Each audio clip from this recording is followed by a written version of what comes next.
Hello students, welcome back to our online classes. In our previous class, we was discuss about the some topic. Today we will start from scope of economic territory. बच्चों scope economic territory जो है उसके अंदर आप points जो है 4 points आते हैं। वो कौन कौन से पॉइंट्स सब आपको दिख रहे होंगे स्क्रीन पे। Political frontier include territory water and air space. Water and air space जो है ये इंक्लूड होगा। एम्बेसीज जो होती है बच्चों, एम्बेसीज क्या होता है, जैसे दूसरे कंट्री के जैसे दूतावास जो होते हैं वो दूसरे कंट्री में रहते हैं, they are called embassies. Consultant military उनके जो बेस होते हैं वो भी अलग अलग कंट्री में सिचुएटेड होते हैं। लोकेटेड अबाउट ये सारी चीज़ें। उसके बाद ship and aircraft operated by the residential between two और more countries. Fishing vessels oil and natural gas rigs operate by the residents and international water.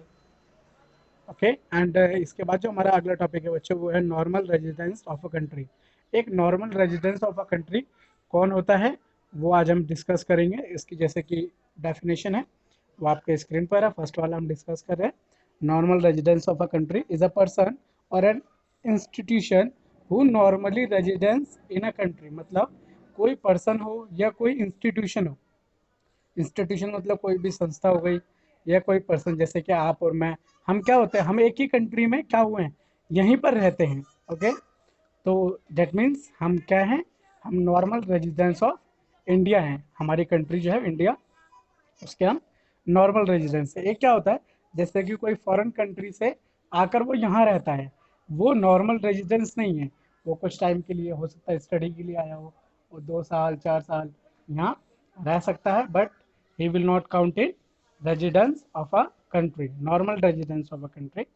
Next topic is factor income. अगला है बच्चों factor income. Factor income क्या होता है, income earn by the factors of production. Factor of production ये हमने class 11th में discuss करा होगा इसके बारे में। फैक्टर ऑफ इनकम में बच्चों चार चीज़ें, सॉरी फैक्टर ऑफ प्रोडक्शन में चार चीज़ें या पांच चीज़ें वो आपके स्क्रीन पर आती है। पहला है labour. Labour labour is first of factor of income. And second है बच्चों लैंड। लेबर का मतलब होता है जो लेबर काम करने के लिए हमारे पास जो वर्कर्स होते हैं, जो एज अ फिजिकल वर्कर्स होते हैं, दे आर कॉल्ड लेबर्स। अगला आता है बच्चों लैंड। हम किसी भी प्रोडक्शन के लिए क्या करते हैं, कोई भी जो हम प्रोडक्शन कर रहे हैं उस प्रोडक्शन को कहीं एक पर्टिकुलर लैंड पे करते हैं, तो that means land is also a factor of production. अगला आता है बच्चों कैपिटल। कैपिटल क्या है, पूंजी। हमें कोई भी चीज़ का प्रोडक्शन करने के लिए हमें कैपिटल की, पूंजी की भी ज़रूरत होगी। क्यों, क्योंकि हो सकता है हमें बहुत सारे इक्विपमेंट्स खरीदने हो और लेबरों को भी देने के लिए, लैंड को भी परचेज करने के लिए, इन सभी चीज़ों के लिए हमें किसकी ज़रूरत होगी बच्चों, इवन की जो रॉ मटेरियल हम यूज़ करेंगे प्रोडक्शन में उसको भी परचेज करने के लिए हमें कैपिटल की ज़रूरत होगी। अगला आता है एंटरप्रेन्योरशिप। इसमें क्या है, हमने सब कुछ अपना सेटअप कर लिया, हमने प्रोडक्शन भी कर ली।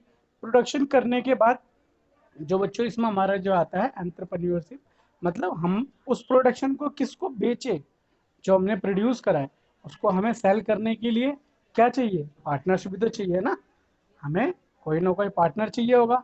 पार्टनर बोलते हो हमें कोई ना कोई उसका यूज़र चाहिए होगा जिसको उसकी नीड है, या जो उसे जाके क्या कर सके, आगे फॉरवर्ड कर सके, सेल कर सके, तो उसी को हम बोलते हैं entrepreneurship.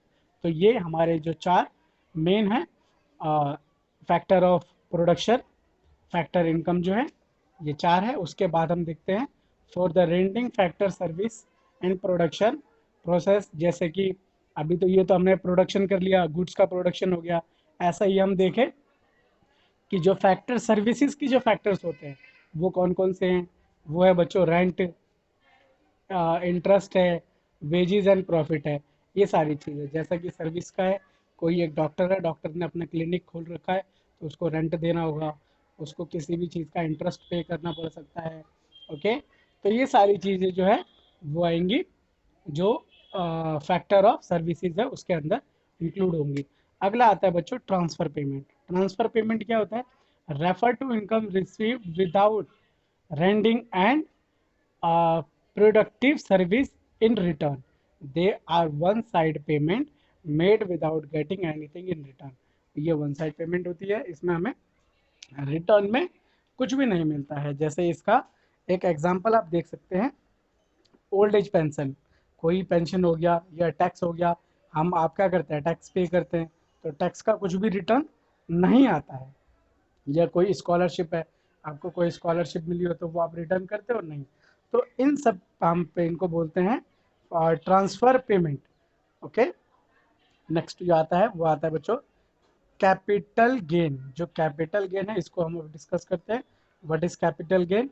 Capital gain and increase in value of capital assets. जो हमारी कैपिटल एसेट्स है उसके अंदर एक फाइनेंशियल ईयर के ड्यूरेशन में जो भी क्या होगी, वैल्यू इंक्रीज हुई होगी, that is called capital gain. Capital आपने पढ़ा ही था पूंजी, गेन का मतलब होता है प्रॉफिट। गेन का मतलब जो भी गेन हुआ हमें, जो हमारा इंक्रीजमेंट हुआ, दैट इज कॉल्ड गेन। इसलिए an increase in value of capital assets और फाइनेंशियल एसेट्स, चाहे वो कैपिटल एसेट्स हो चाहे वो फाइनेंशियल एसेट्स हो, उन दोनों में किसी में भी गेन हुआ होगा, हमें प्रॉफिट हुआ होगा, हमारी इंक्रीज हुई होगी एसेट्स, तो that will count in capital gain.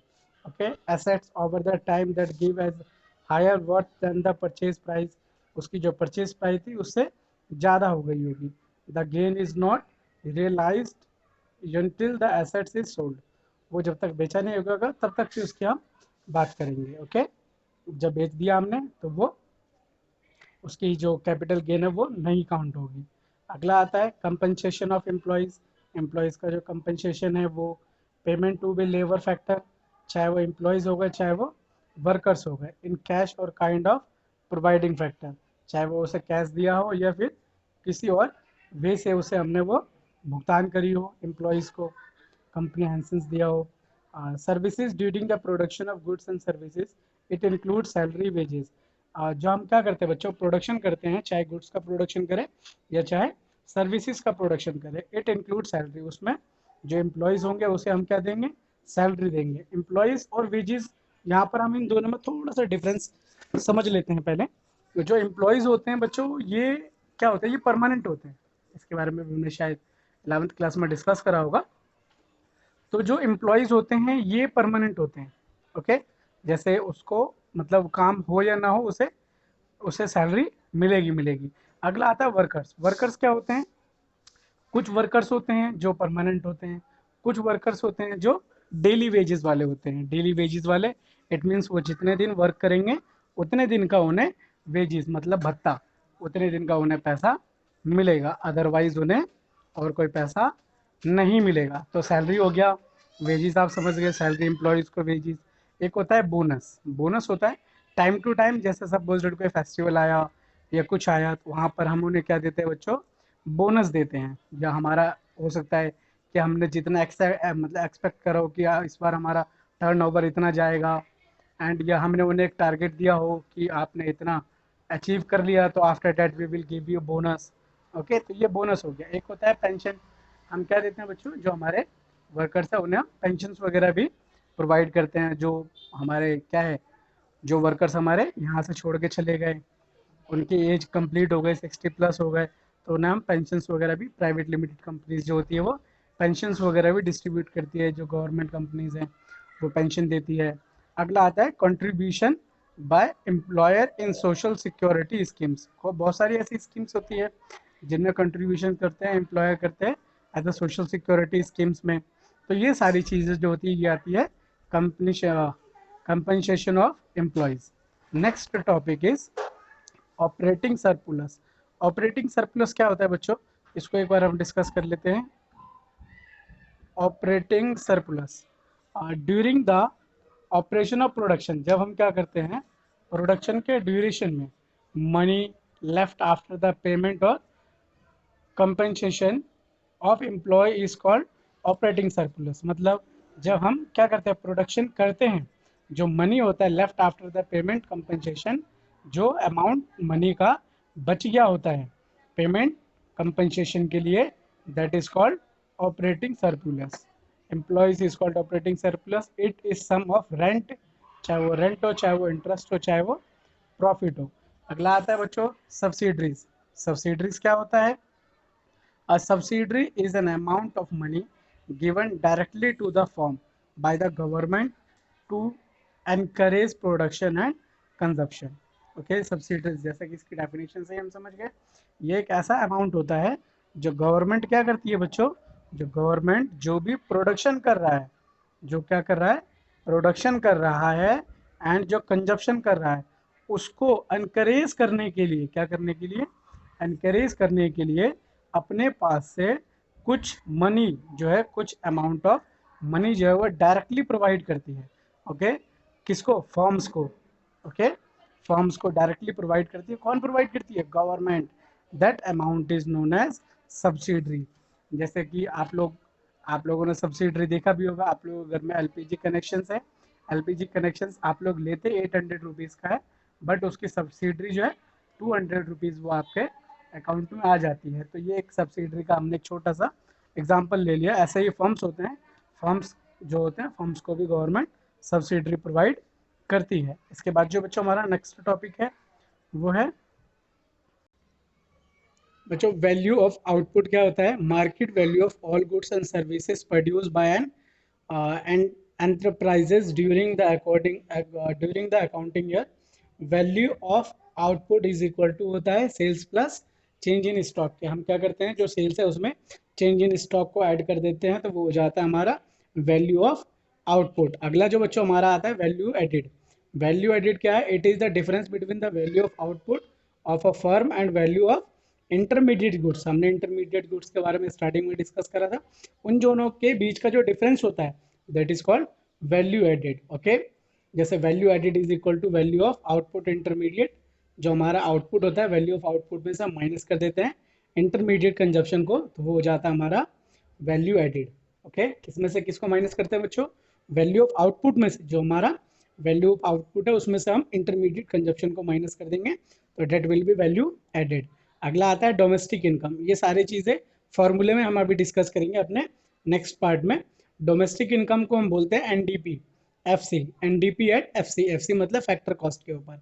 It is factor income according to the owner of factor of production for the surplusing factor service within the domestic territory during a accounting year.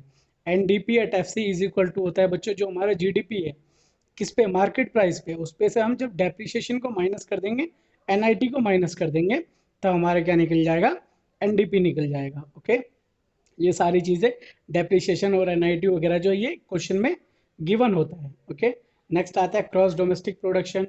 जो gross domestic product at market price है, GDP at MP, it is the market value of final goods. जो final goods की हमने study करी, final goods ऐसे goods होते हैं जो प्रिपेयर्ड होते हैं यूज़ के लिए, that is called final goods. Okay, वो क्या कहलाते हैं, उनके जो, एक बार दोबारा से स्टडी कर ले, is the market value of the final goods. Market value final goods और सर्विसेज की जो होती है वो कहलाती है जीडीपी, किस पे, मार्केट प्राइस पे। अगला आता है and net domestic product at market price, NDP at MP. अभी हमने ऊपर जो पढ़ा था वो पढ़ा था एनडीपी एट एफसी, ये है एमपी। एफसी मतलब फैक्टर कॉस्ट और एमपी मतलब मार्केट प्राइस। एंड जो एमपी है तो क्या होगा बच्चों, NDP MP is equal to GDP MP minus depreciation. GDP MP में से जब हम डेप्रिसिएशन को माइनस कर देंगे तो that will be NDP at MP. आज हम अपनी वीडियो में यहीं तक कंडक्ट करेंगे। अगला जो बच्चों हमारा वीडियो का पार्ट होगा उसमें हम पढ़ेंगे नेशनल एग्रीगेट्स के बारे में, और कुछ जो फार्मूला अभी हमने डिस्कस करे हैं इनको as a formula we will discuss in our next video. हमारे इस वीडियो, हमारे चैनल को बच्चों सब्सक्राइब जरूर करें। अब अगर आपने सब्सक्राइब कर रखा है तो दोबारा सब्सक्राइब ना करें। Thank you for watching this video.